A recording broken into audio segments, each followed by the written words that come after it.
Blog Talk Radio. Good evening, everyone. This is me, Jonathan Alexander, and I'm here to host our show, Life, Laughter, Happiness. Today, I have my co-host, Barbara, with me. Are you there, Barbara? I sure am. Hi, Johnny. How are you doing tonight? Good. Now, what our guest today, and I hope I pronounced your name correctly, is Tishara Cousino. Is that correct? Cousini. A lot of people say that. They say Tishara Cousino from Las Vegas, but it's okay. It's Cousino, actually, Cousino. But you are more than welcome to. Just to let you know, I looked up your name earlier, and I was like, is it French? Is it Italian? Barbara said that you were Italian. I am. I'm Italian, Cherokee Indian, a bit of German, French, some English, a little bit of a mix of a bunch of things for sure. Oh, I was telling Johnny, 100% Italian. It was total hearsay. Did you do the heritage or the genealogy to find out exactly all the things you just listed? The 23andMe, yes. You did? Mm-hmm. It was so fascinating. So much information. Too.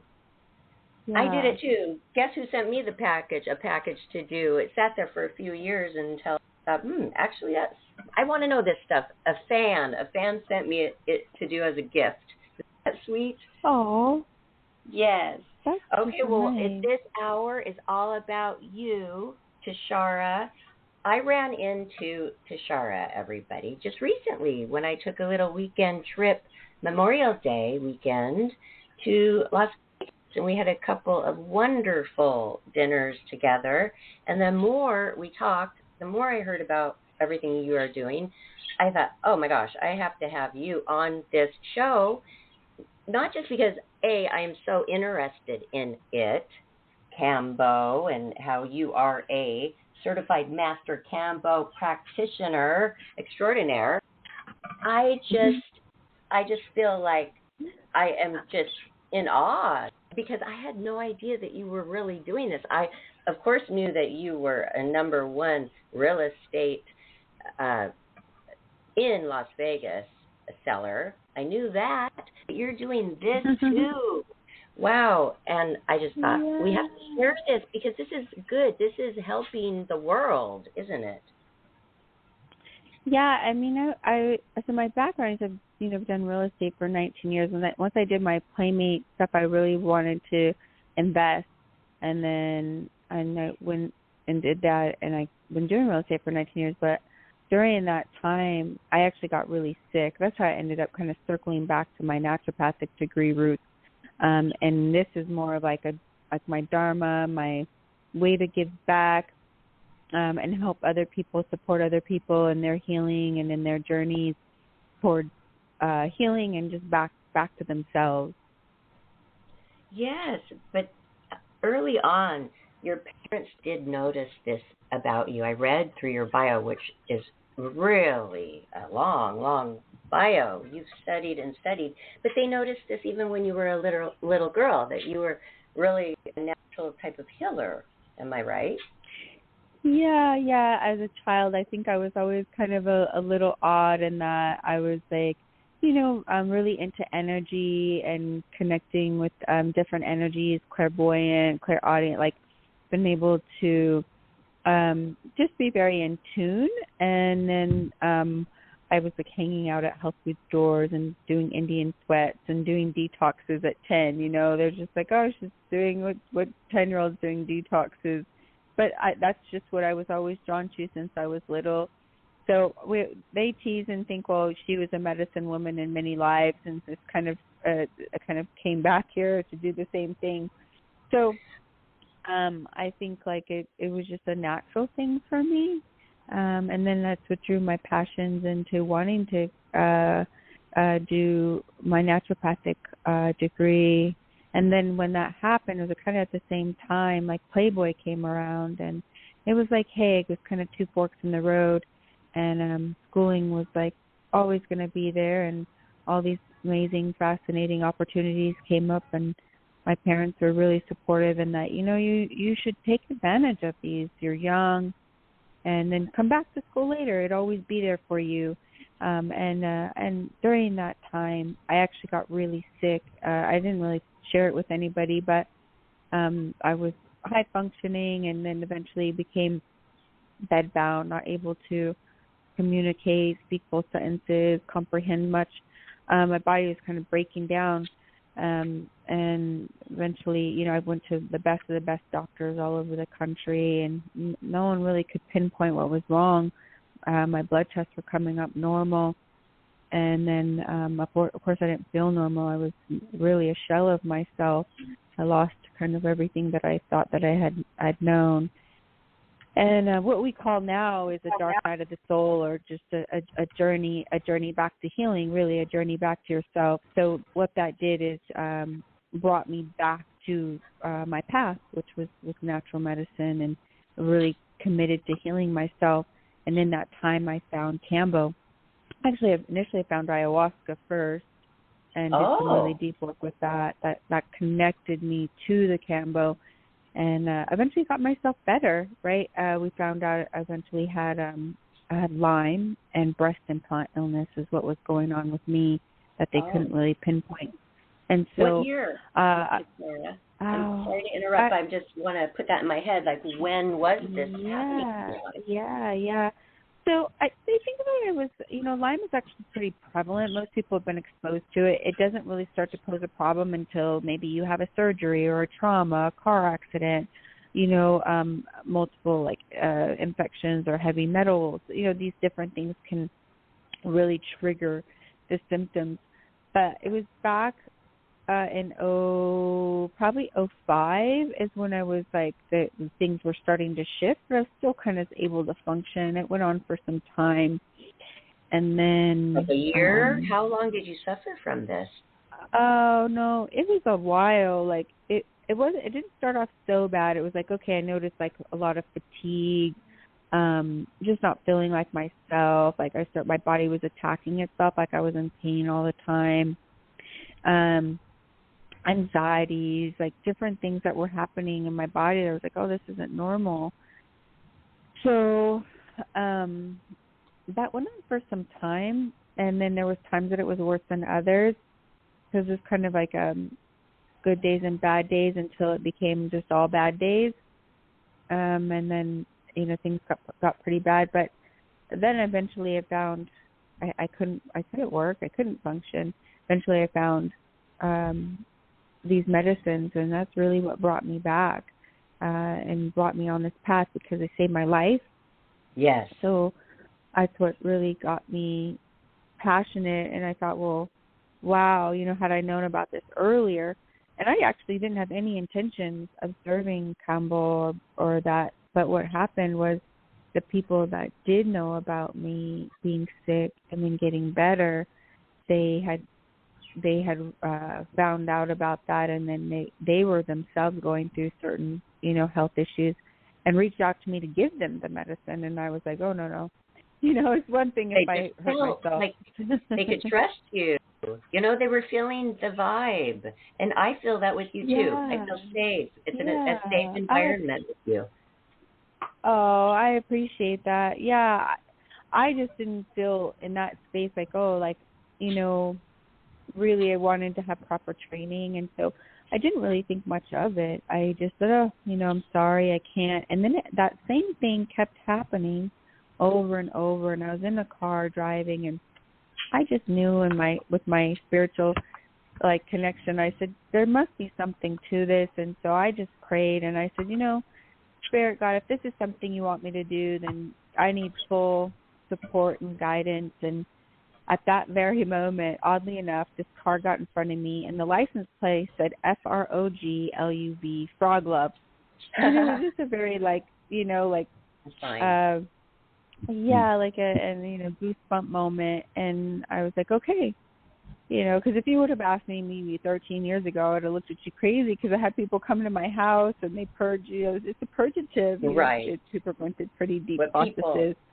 People imagine that right away, because you imagined that right away the minute you hear about some people call it fraud, poison, and it's called Cambo, correct? But you had tried ayahuasca, which is apparently very strong as well. Are these both from the Amazon? First of all, I want to know if you've even gone to the Amazon to study it too, and what are the differences? Why did you lean more to Cambo than ayahuasca? Just briefly tell us about that, because I seriously am going to come to Las Vegas and do this with you sometime. So yes. Pretend like I am a patient and I'm coming. Like, what's the little quick rundown that you would tell me? Yeah, so to answer the first question, ayahuasca and Cambo are very different in that ayahuasca is actually a psychedelic. It is what we call an altered space, and so you will go on quite a journey with that for some hours.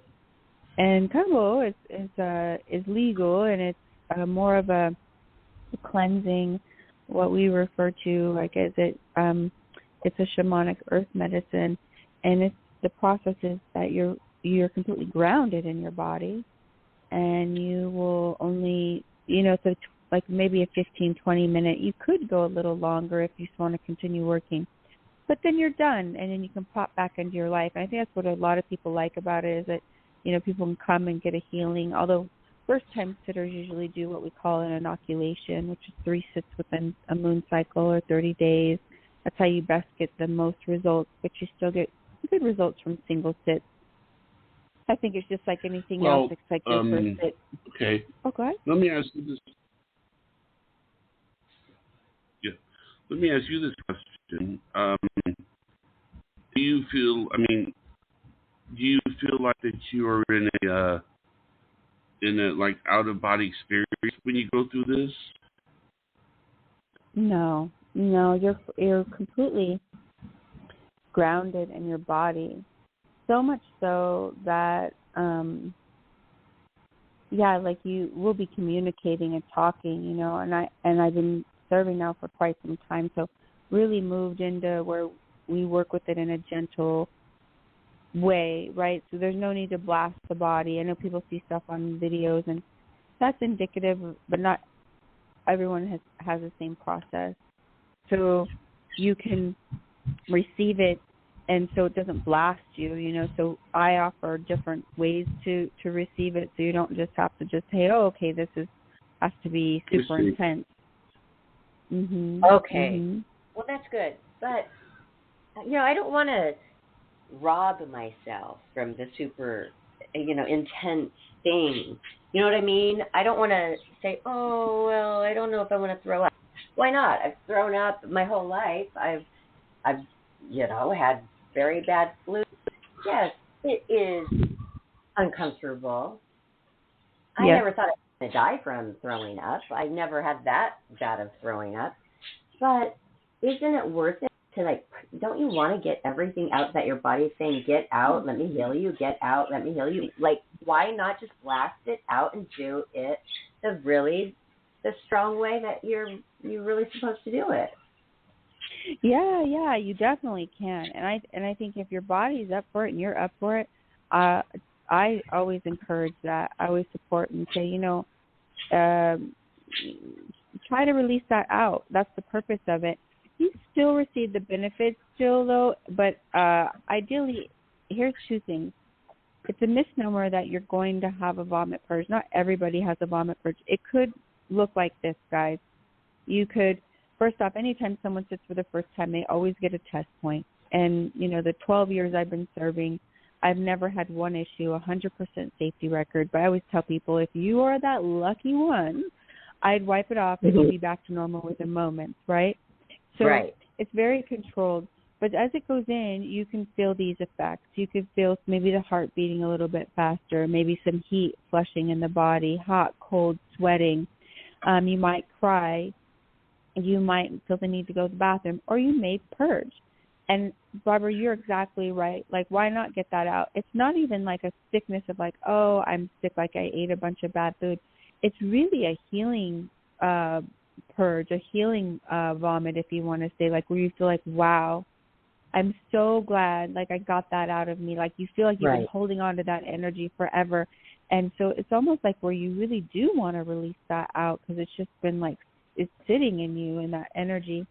So yeah, People are absolutely. just scared. It's the fear that stops people. But scared of what? Really look at what are you afraid of? Throwing up, which maybe you did last week, because you ate something wrong. You know what? And you always say that, don't you? After you throw up, you always say to yourself, God, I feel I didn't like it. Maybe there's pressure in my eyelids from it, but I feel much better now. And so it's the same kind of thing. I want the listeners to know that be open-minded with this stuff. I am so into natural, holistic medicine. Why not? Don't you think that the people who were on this earth, before we got into our room with, all of the medicine and drugs, we've been healing people for centuries prior, and it's powerful. Oh yeah. Yes, it's so over 5,000 years. Like it's the original medicine. Like all this stuff that they have here. Like this is new medicine, but this is like earth medicine. It's been around for thousands and thousands of years. And that's why there has that hallucinogenic part to it, I think, because back then they weren't full of laws and that's drugs and how society turns things bad. They were into, we researched this as a tribe, and we've tried it, and we've watched the animals, and we've watched the land, and, they used it. Sure, it gives you euphoric thoughts and feelings. People aren't going to go over there just to get the high. It's not about that. You're going to have those euphoric feelings because your brain, you're going back into so many deep memories that for some reason have been closed off to your memory. Those are going to be open. And they can't it can't happen when you're in just a state of mind having a cup of coffee with somebody in the cafe, right? Mm-hmm.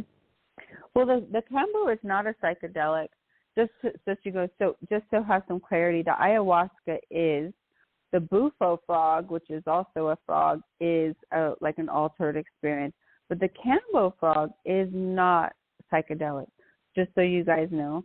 Okay, do you feel anything besides you won't feel any, nope. It's very physical, so no psychedelic experience.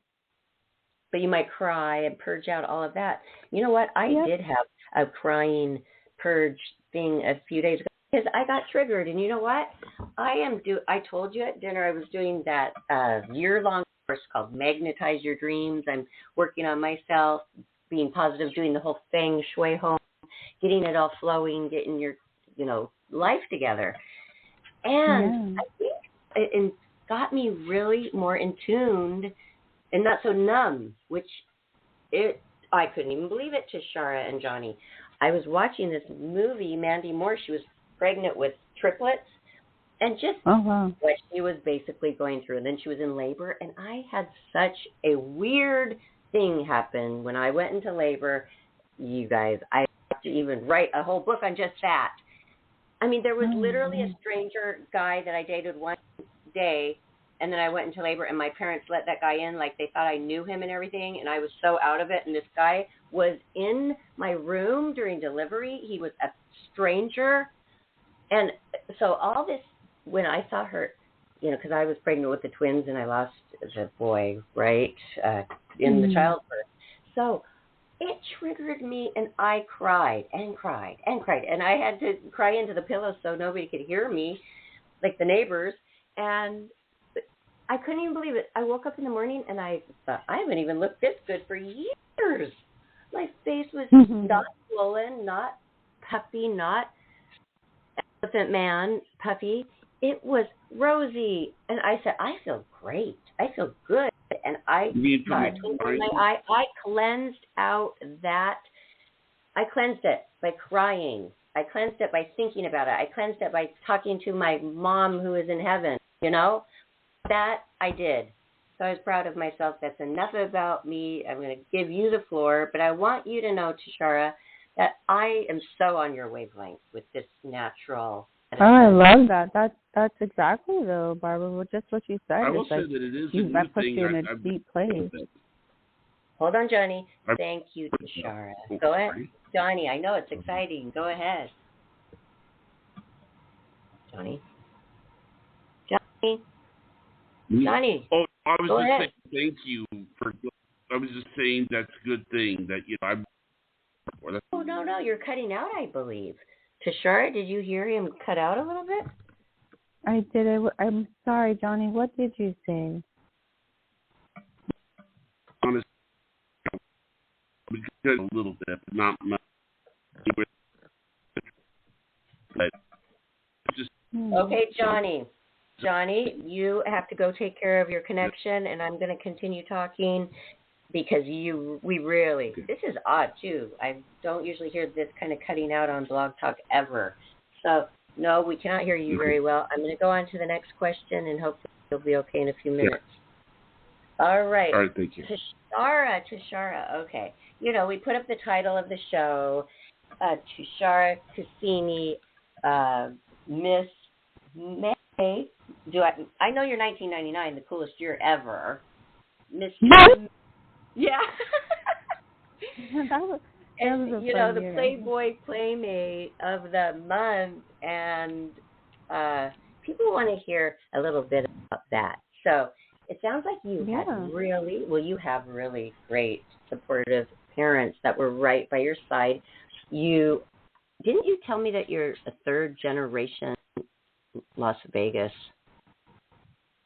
Yep, night? I am. Las Vegas I night? am. What do you call yourself? I'm a Washingtonian, a Nevada. What do you call yourself? we just say, we just say born and raised in Las Vegas. Native. And so we like native Las Vegas. Las Vegas. Mm-hmm. Las Vegas. Yeah. That's a cute Las one. Vegas. Yeah, that would make sense. That's cool. I like it. Yeah. Okay, cool. So how did you were studying holistic medicine, you were gravitating towards it, you loved it, but then Playboy came, you keep saying, so we want to know, how did Playboy come to be? Yeah. So, I think this story I hear a lot with the girls, but I think it was just something where I thought I was going to be from, like, when I was, you grew up pretty fast in Las Vegas, I just have to say, because you're just exposed to so much. So at 16, I think I had 3 fake IDs, and, I was out, and people used to think I was a Playmate already, and I just used to say to myself, I'm like, I'm going to be a Playmate one day, and it happened for me. I was here, and then I ended up in Los Angeles, and shortly after I met Paul Marciano from Guest, who introduced me to Marilyn Grabowski, and Marilyn Grabowski kind of took me under her wing, and it really happened quickly. Like, we went out there for a test shoot on, like one of the weekdays, and the next thing you know, they asked me to stay for the Midsummer Night's Dream party. It was like the first one Pep was having since he was separated or going through separation. And that following day, they just said, okay, darling, how would you like to be Miss May? And I was like, wow. Excuse me, guys. I was like, that's amazing. I think it was a little bit surreal. It just happened very quickly. You know why? But, I really believe in manifestation. You were saying, just everybody thought I was one already, and I said, well, okay, I'm going to be one. You really must believe in that, doing what you do, because I really believe in manifestation. Yeah. Yeah, you already were living knowing. it. You were already... Okay, I have a more specific question. When you went to Playboy and then you were really discussing this seriously and shooting and testing, well, did you tell them? Because you know how they have you fill out a little questionnaire, or you're just talking to Stephanie Barnett or Marilyn Grabowski, or, maybe have, well, I guess he was getting divorced around that time, wasn't he? So I came along in 1992. He was married to Kimberly. By the time you came along, 1999, things were getting fun. Wow. That's what everyone said to me. Everyone said that. They're like, oh, they're lucky because, like, I guess like things kind of slowed down for a while. Is that right? Because how was it when you were a Playmate that year?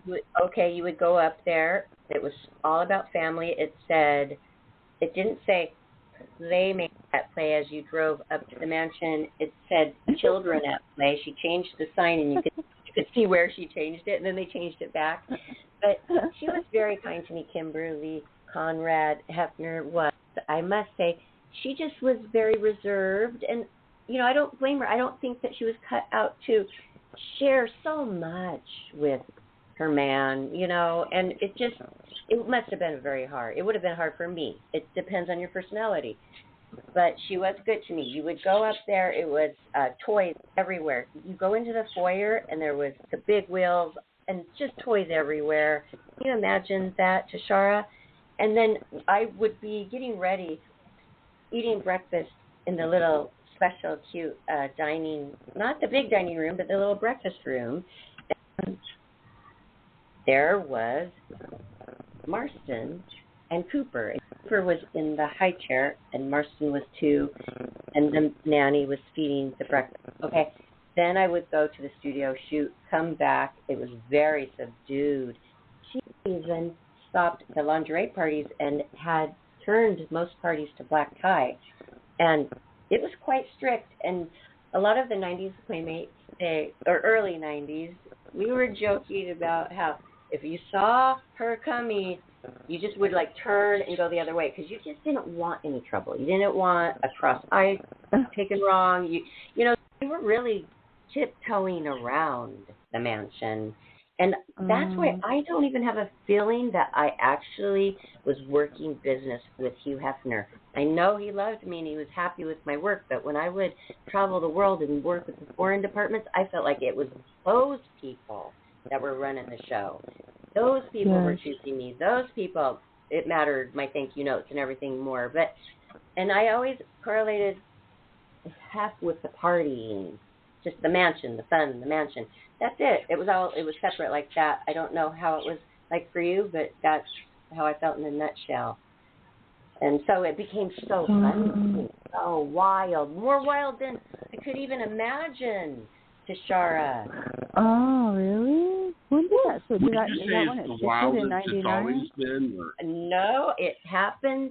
I'll tell you when it happened. 1999, 2000, because that's when Hugh Hefner came on me in one of those big grotto bathrooms, and I had to reject him. He wanted me to come up to the room for the big orgy that night. He invited me. I said no, and I was so worried. Is this going to affect my work? But I already had been a Playmate for 5 years. So it didn't, though, you all. It did not reject. He did not reject me. Nothing bad happened. It was wonderful. Everything was the same. I worked and worked and worked. So I totally am happy with my relationship with Hugh Hefner, and I'm going to leave it at that. I have opinions about a lot of things, but I want to know about you. But knowing about mine and knowing about yours and the differences, that is knowing about you, because it's our mindset. Like, how'd we come into it? And remembering meeting you, I met you at the opening in Las Vegas. I think it was 2006. Playboy Club opened in Las Vegas. How fantastic. You were working it. You were like a host of Playboy. You were above. You had a special role. Tell us about that. Yeah, that was exciting.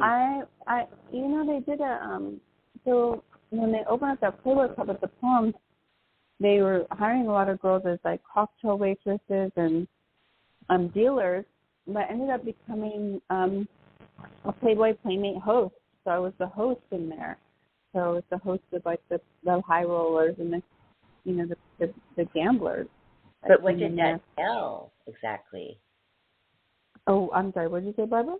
What did that job entail, being a host? Oh, so basically what that entail is so their gaming, I was basically in charge of getting them to come and gamble and taking care of like their comps and,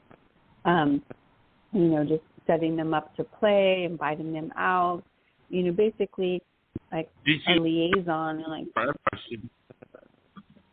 What is it? Did you ever meet any celebrities there? Or?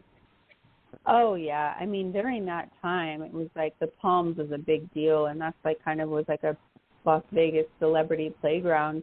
The Maloofs really built that up to be that. So there was a lot of like different like celebrities and all different people from walks of life that came there. Who did you hang out with? We always do ask that, don't we, Johnny? We like to know what celebrities did the Playboy Playmate date, if you want to divulge. Like who I hung out with? Hung out with, date. I mean, I think during that time I was actually dating George Maloof, so. Yeah, we did not know that. Yeah, so we were together during that time. It was a really beautiful time. Obviously, kind of difficult, I mean, because I knew George. I grew up in Las Vegas. George had been forever. I knew George, I think, when I was like 16. I was a teenager. And then there was always kind of a spark there. I think like I had my first boyfriend from like 19, 20, 21, 22, and eventually we reconnected again. And that was right before the Palms was the Palms. And so after the Palms became the Palms, it was like there was just so many women and the lifestyle, it was kind of hard to be dating. Hold on, Tishara, someone in that life. Yeah. Because we have a lot of family type people that might not know who George Maloof is. He was the owner of the Palms and many other things, and the family was very big in Las Vegas, big time, and he was the one who did a deal with Hugh Hefner, correct, to open the Playboy Club at the Palms. And you were smack dab right in the middle of it, and I didn't even know. And I have that fabulous photo of you, me, and Shauna Sand, the same three playmates who just met in Las Vegas for 2 great dinners. And I had no idea that you were in holistic medicine at that time, but I just knew you had your stuff together because you had a suit on, a very smart host suit, not the boy bunny costume or, a mini dress. Yeah, I knew that you were special, but I had no idea all of this. So that's great. See, these experiences that you were able to have, do you attribute that to just yourself or a lot to because you were a Playboy Playmate? Oh, 100%. I think Playboy really allowed to have so many opportunities. And really at the time, look at now, like I look back and I think, wow, I really didn't understand the magnitude. And I think a lot of girls can probably think, because a lot of us were so young. I did not understand the magnitude of what Playboy really was and what that afforded me to do, and the doors that opened. You're really quite young and a bit naively going through it, and you're just like, okay.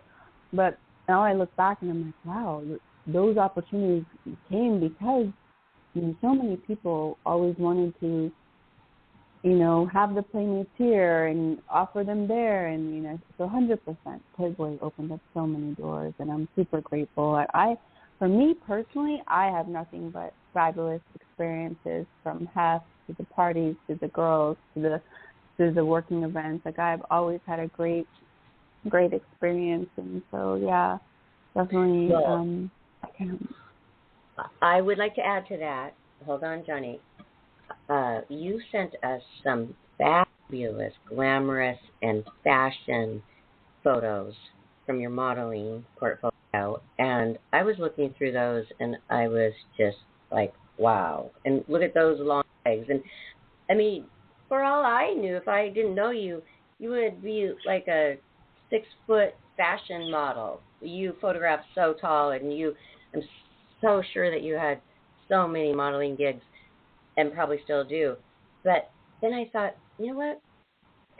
I don't get that feeling every time I see a photo, and I see a lot of photos, and I just got shivers again.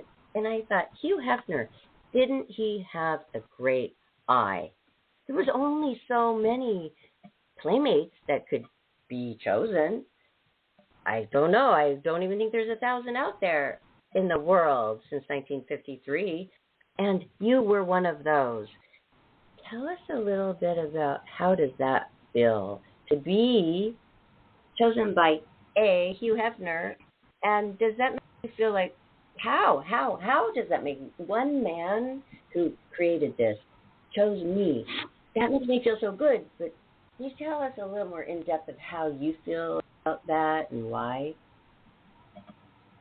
Yeah, sure. And yeah, you chose us, Barbara. Like I'm the same. I feel like what an honor. And I don't think I realized the magnitude. And then I look back, I'm like, wow. You realize that how many thousands of submissions were turned in by gorgeous women. I mean, I myself turned in some women, and they actually turned them down, and I was so shocked. I'm like, how did that girl get picked? It's very interesting. It's like they had this very particular look and also feel for the women, and to make that, I had to say cut. I'm like, wow, I can't believe out of all of those submissions, they actually chose me. It was a very hard, like when I was actually going through the process of, I almost feel like, you know, for example, and I'm saying it's like, I had gotten, they put me on the phone with Marilyn Grabowski, and then Marilyn's like, okay, darling, why don't you come in? And at that moment, I was actually almost self-sabotaging myself. I was like, oh, I'm making excuses of why I couldn't come in.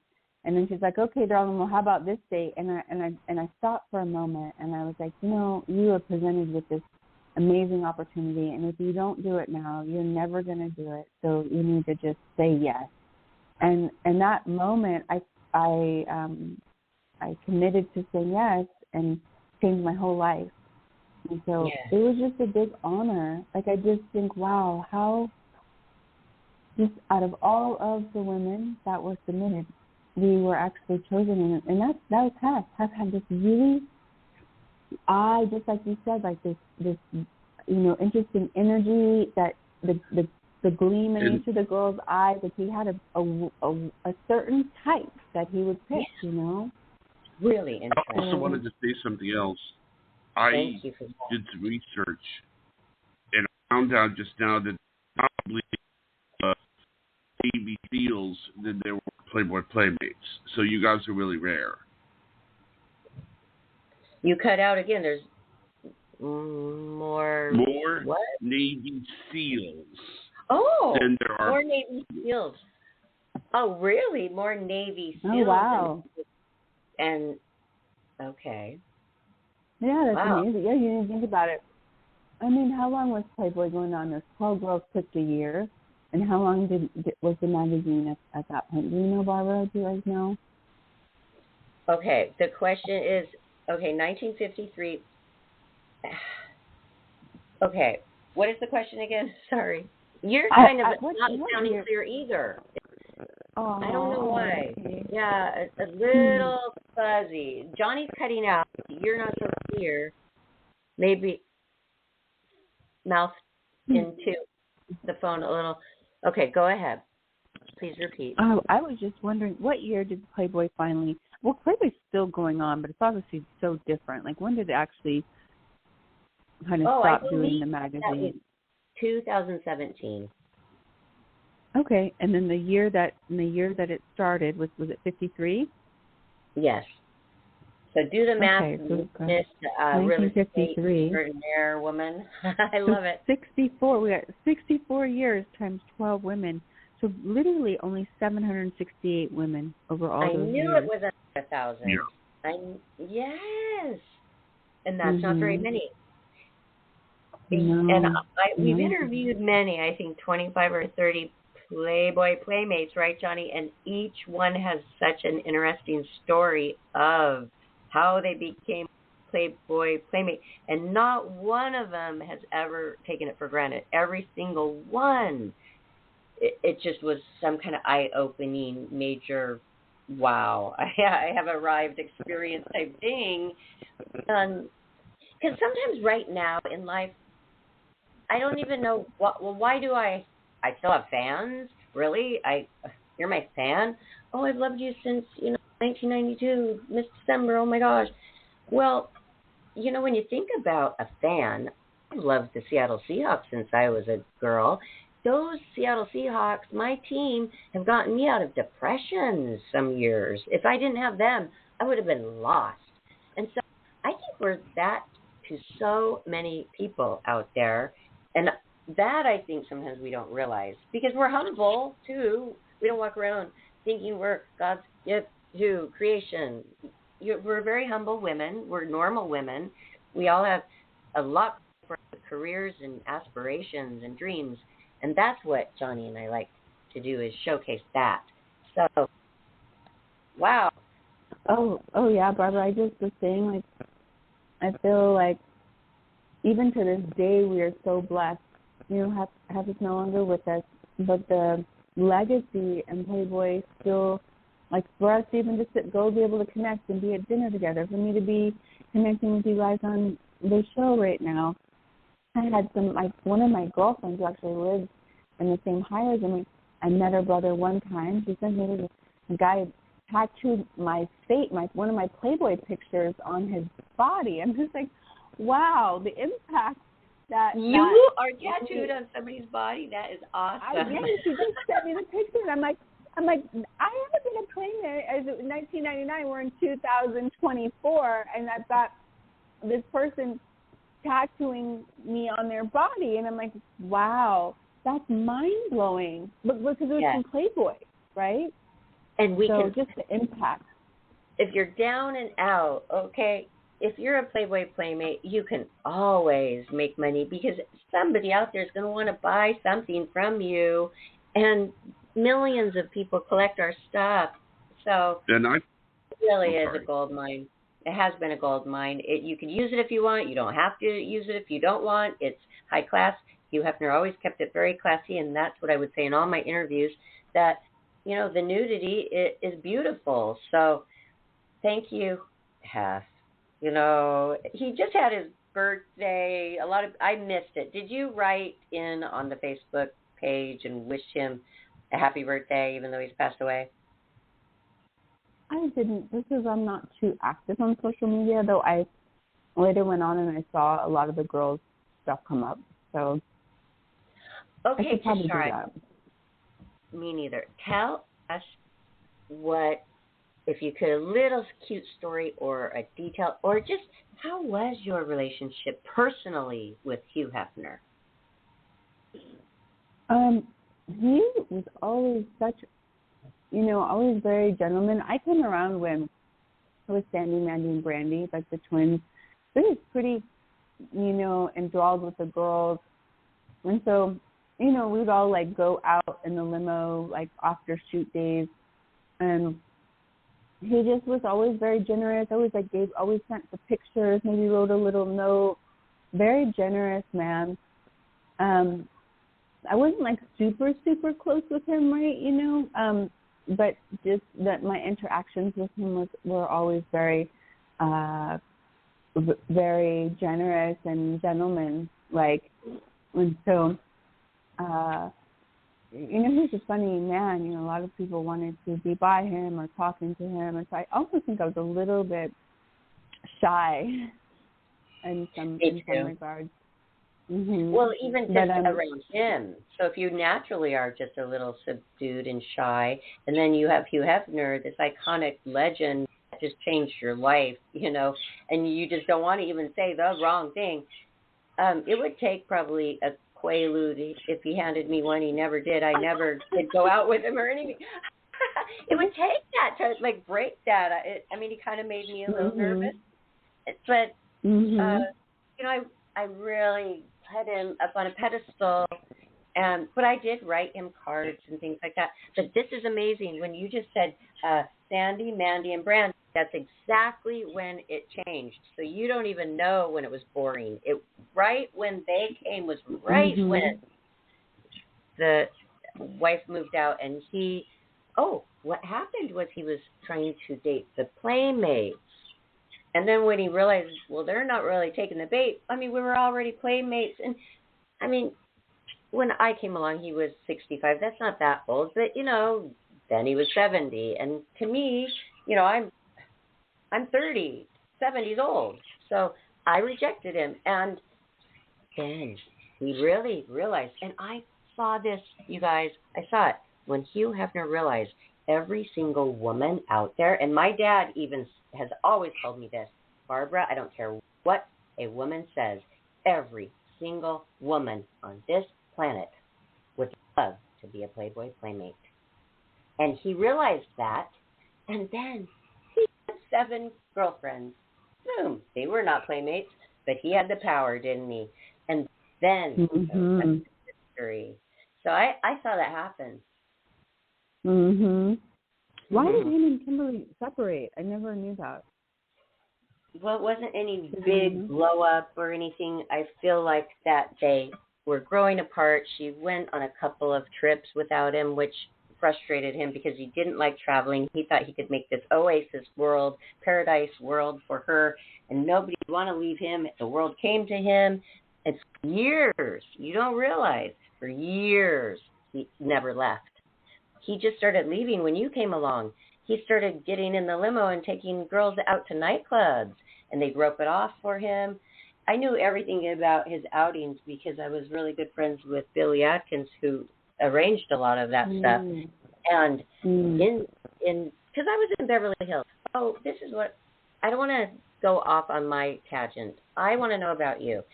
So you became a brand new Playboy Playmate. You're in a hot town already. There's no reason really to move. But a lot is going on in Beverly Hills and LA. So what did you do? Did you ever live in Los Angeles? I did. Well, it's hard because it's just the same thing. It's like we were exposed to all of that here. So I did spend a good amount of time in Los Angeles, actually staying at the mansion. I had to reshoot my centerfold 3 times due to, Hef not liking the hair, one not liking the position. So that was a long process for me. I was going back and forth quite frequently. Eventually I did move there for a good year. But it was hard because my whole life and family are here. So, I ended up coming back to Las Vegas, eventually moved to Miami. But I did go there and try that for a year. And it's a big hustle and bustle, that life, though, too, Yes. Once you get into it. Years. Really wasn't my taste. Did you do the audition process for acting, though? I don't know if you've ever tried your hand at, getting into movies and TV. I did more like the print, more for print, and tried it up a little bit, thinking, I want to do this, but it wasn't really my thing, going and doing auditions for acting, and I don't think I was made up for it. That's one thing where we got, in that regard, I was getting bookings from commercial print, and, I had agents in Las Vegas, and for here, I was a big fish in a small sea, so it didn't make sense for me to go do the hustle and bustle when I got booked on all the good stuff here. So I just ended up coming back. Were you already modeling a lot in Las Vegas with an agency, doing catalog work and, billboards, whatever comes in the gorgeous modeling world of print work? Were you doing a lot of that? And then, if so, did you notice your price go up skyrocketing after you became a Playboy Playmate? Me too. Yeah. Yeah. Yes. I love that. So that was also another bonus. And there's, growing up and to be a Playmate that was from Las Vegas, and there's a lot of more sexier promotional events, casino campaigns, things like that. So I got booked on all of that. They wanted me. I didn't even have to show up to the auditions. They'd see my pictures and my agent called me and they booked me. Versus in LA, I've got 100 beautiful women that were all competing for the same thing, and it's just just after a while, it's just this isn't my jam. This isn't for me. So I ended up just kind of sticking to what I knew and well, I don't blame you. I don't blame you, Tishara, and that sounds absolutely fabulous. I probably could have done that same thing because I was living in Nashville, Tennessee, and at that time I was the only first Playmate from the area, but I wasn't really hometown from there. I remember I was a flight attendant, so I was based there. Oh, my goodness, I could have done that, but I didn't have those roots, you know? That wasn't my real hometown. I know what you're saying. I had to get out. It was crazy. I opened my apartment door, and I said, I am free. I literally screamed it from to the mountaintops. I am free because Playboy got me out of that town. And Nashville, Tennessee is awesome now, but try it, 30 years ago. I'm a Playmate 30 years, I think just last year or something, right, Johnny? So, this December 92. It got me out. You know what I mean? But you, yes. Oh my gosh, you had it made. You, your hometown, you were the main one. Hey, you were the Vegas connection Playmate. You were all about it. But you're so humble because I ran into you many times during doing all of those things, and you just were the nicest, most humble, kind person, I must say. Thank you, Barbara. Non-judgmental. Yeah, thank you. I think growing up here, you are humble. Like, even though it's like Vegas, and here, I think when your roots are here, you're pretty grounded, you know? Like, you growing up here, it's a different kind of place, and you're exposed to so many different things that it does humble you. It really does. So I'm grateful. Sometimes I wonder, hey, what would it have been like to grow up in, like, Idaho, or like, Utah or something. You do. You wonder, huh? Because Las Vegas, there's no other place like it, is there? Really, there isn't. You're just exposed to so much here. I bet so as a kid. Even back in the day, growing up. Now, I even remember I did live there at that time, 2006. Yeah, you spent a good amount of time here. Yes, a couple years, and you'd go up to a hotel and you'd just get out, they'd valet, you'd come out, give them a tip, and take your car. Nowadays, that was so awesome, and that was just 2006, 2007. Then, now, every time you pull up, it's like $20 or $40. It's just like, it is so paralyzing. You've got to have a lot of money just to live there. Just to roam around. If you don't want to deal with the parking, then get the big limo, then get the Hummer limo, then get the party limo, then that's not enough. Get this and that and this. It's just, it really can be a superficial thing. I love how you went completely the opposite. Like, you can run all of that, the whole Playboy world in Las Vegas. You can date the top hotel entrepreneur owner in Las Vegas, but yet, the polar opposite you're healing people with complete holistic, natural therapy, and you're a master at it. Now, that's pretty broad spectrum. Yes, you are a multifaceted, talented woman, definitely. Wow, Barbara, I never looked at it like that, but thank you. True, right? Complete. The way you look at it, it could be a complete polar opposite world. It really is. Yeah. And it would take you, Tishara, to handle it because you are a native Las Vegan. Vegan. Las Vegan. You heard it here, everybody. This is awesome. Well, Johnny, do you have any questions for our gorgeous Playboy Playmate centerfold, Tishara Cousino, May 1999? I want to see if you agree with this. I've said this to Playmates, but I believe that in the United States in California,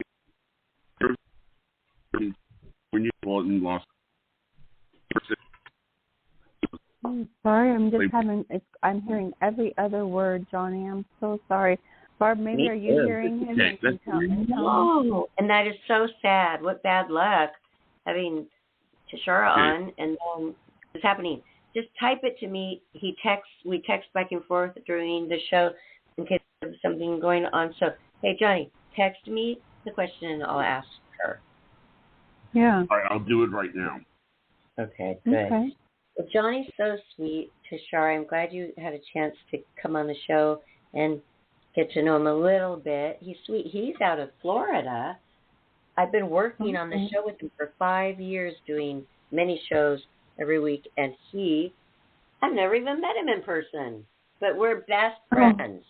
And it can happen. That. Yeah, that can happen. So that's what's going on, and Johnny's the nicest guy in the world. Okay, here comes the question. Okay. The nerve center of fame in U.S. is California. He's continuing typing. Well, Johnny, you didn't have to go completely silent on us. Plug in your microphone a little better. California is...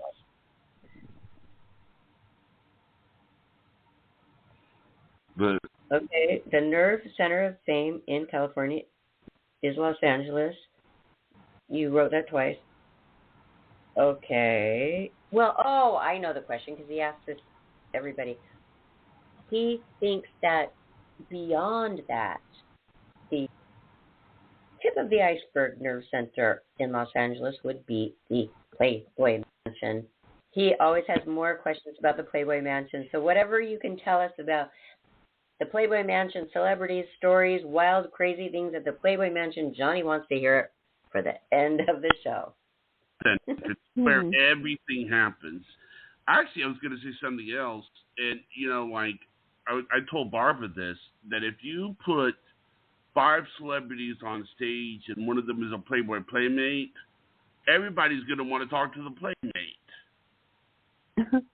Why is that, Johnny? Right? Yeah. I guess I can see that. I wish I had some. I'm sure that if I dug deep, it's just like you said. There was people in the grotto. It was a pretty,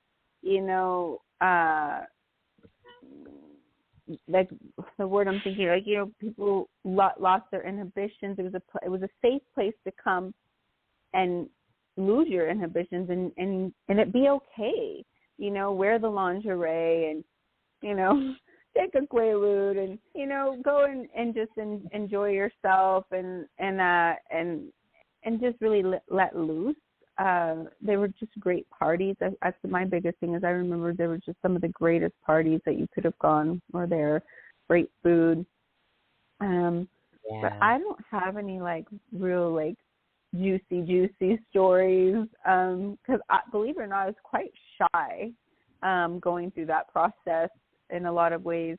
But I just remember there was really great, and there was the people hanging out in the grotto naked. That's just probably as story I could tell you that was a little more taboo. But that was my Me view. too, Tishara. Mine was really not even R-rated. It was just mingling, laughing, having a few drinks, open bar, great food, and Hef didn't even want it to be a debauchery at all. He just wanted to have a nice time and be safe. And it was great for us was that we could go to a place like that being scantily clad and feeling completely safe because we knew there were all those security guards there for us. And another thing I liked about it is that if you broke up with a guy and he had been going to the mansion with you, Hugh Hefner would not let the guy up, even if he was a celebrity. He did that for me for a while. He was. Yeah, Playboy took care of. They took care of the girls. They really did. And you say Playboy as a Playboy entertainment group because they were a group, and people under Hef will attest to that. And so how do you feel, lastly, about any derogatory comments towards Hef? Do you think that if he would have lived through the Me Too movement, would he have dealt a bad hand on that one?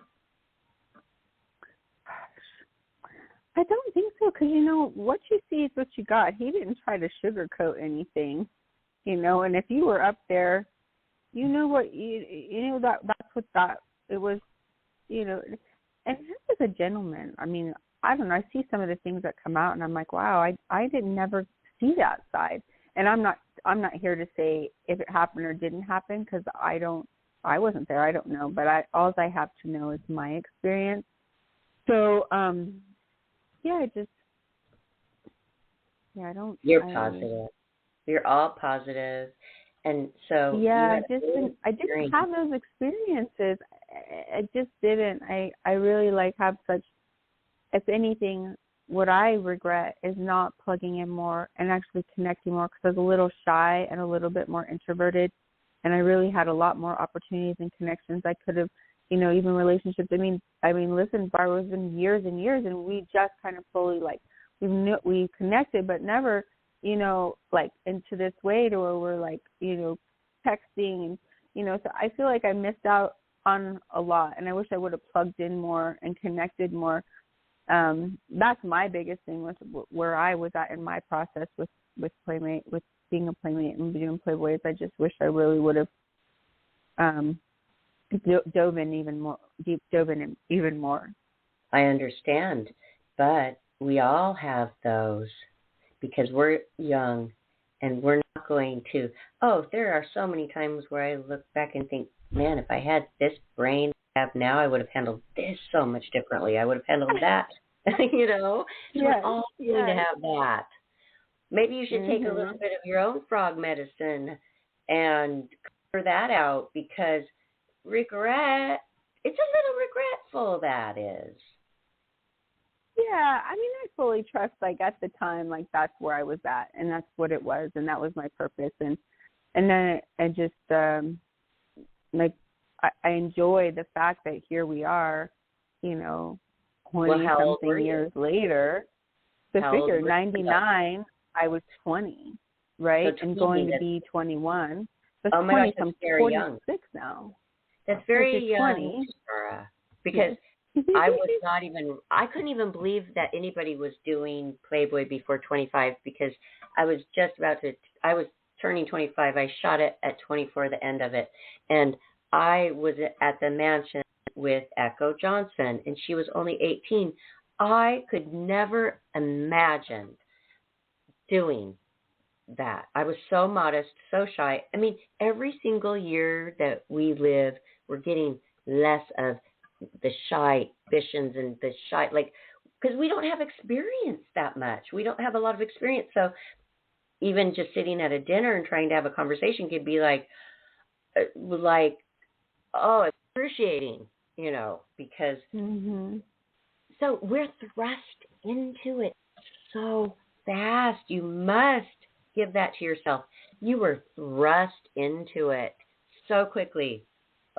All of a sudden, you are a celebrity. You're on the front page of the Las Vegas newspaper. You're doing 10 radio shows at 5 a.m. that morning, riding in the limo, and you've got your chaperone now because you need security now. And, you know, I mean, all of a sudden your life. So, wow, you've done amazing, though. And it's never even too late. Look at us now. We're still opening people's eyes. Yes, that's what I was just going to say. I was like, you know, here we are, 25 years later, and still connecting, and Playboy's still shining a light in our lives and bringing in blessings and connections. And so I fully I'm grateful. I'm grateful for our connection, Barbara. I'm grateful for coming on here, you guys, and sharing a little bit. You guys having me on here. So yeah, what a wonderful time. Well, I'm grateful for you too, and this has been a fantastic show. And we thank you for this hour, getting to know you better. On that note, that wonderful last note, we would like to wish you all the success in your future. Miss May 1999, Tishara Cousino, Certified Master Combo Practitioner. You can find Tishara on social media, Facebook, Instagram, and that will lead to all the links that you need to book her for your transformation, I should say, right? Yeah. Yeah. Yep. Cambo Love, KAMBOLOVE.com, or that's the same as TLC CamboLove.com on Instagram, and it's the same for they were wanting real estate. I'm over here as well, so real estate too. Yeah. Real estate too, everybody. You're at Realty One Group in Las Vegas, correct? I am. I'm at Realty One Group. So yeah. We cannot for 19 say years. goodnight before we say you have been the #1 realtor for that group 3 years in a row, correct?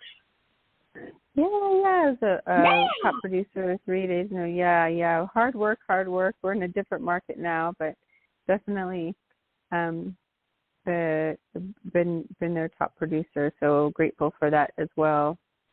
That's wonderful.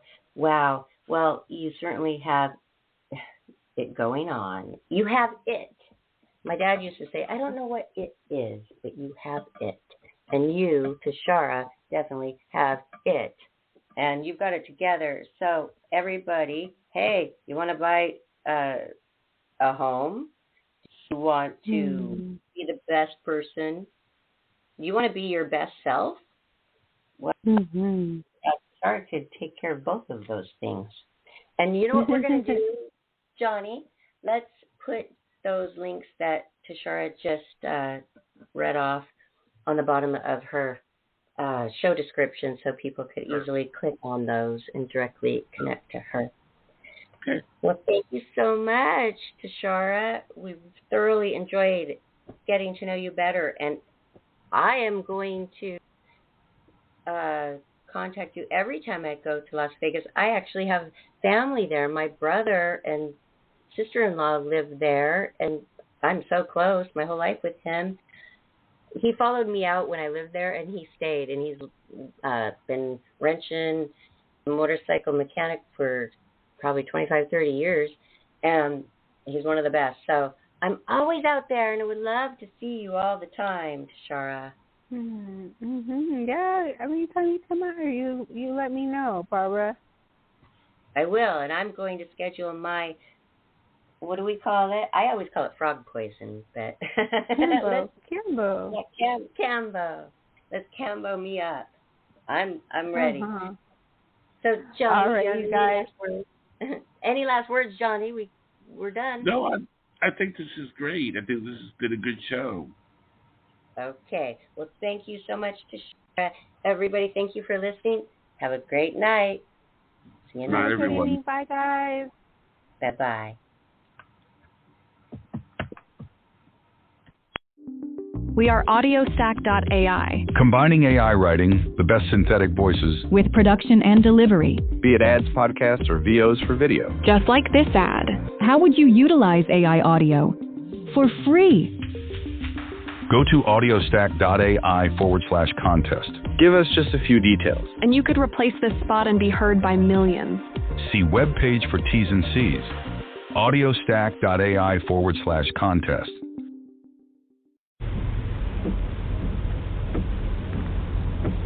This is the sound of your ride home with Dad after he caught you vaping.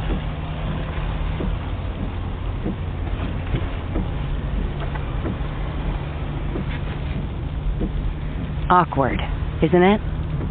Most vapes contain seriously addictive levels of nicotine and disappointment. Know the real cost of vapes. Brought to you by the FDA.